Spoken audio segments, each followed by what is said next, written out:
Il maltempo era stato annunciato ed è arrivato puntuale sul Bassanese e sui rilievi.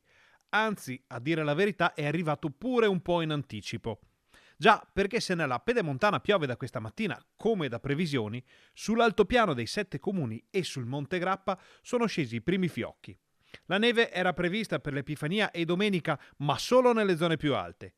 Invece a Gaglio nevica già da qualche ora, idem per Campomulo, il Verena, il Caberlaba e tutte le zone più alte del comprensorio. Una boccata d'ossigeno anche per il turismo, che si era trovato a corto di neve durante le feste.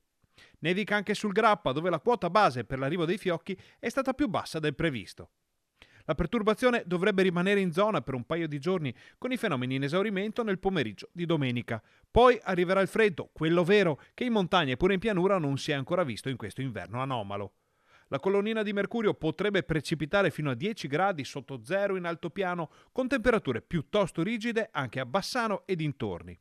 I comuni, anche quelli che si devono occupare della spalla fra montagna e piano come Marostica e Valbrenta, hanno già predisposto il piano neve e nel mirino delle amministrazioni c'è la consueta operazione di spargimento di sale e ghiaino per evitare il tanto temuto gelicidio.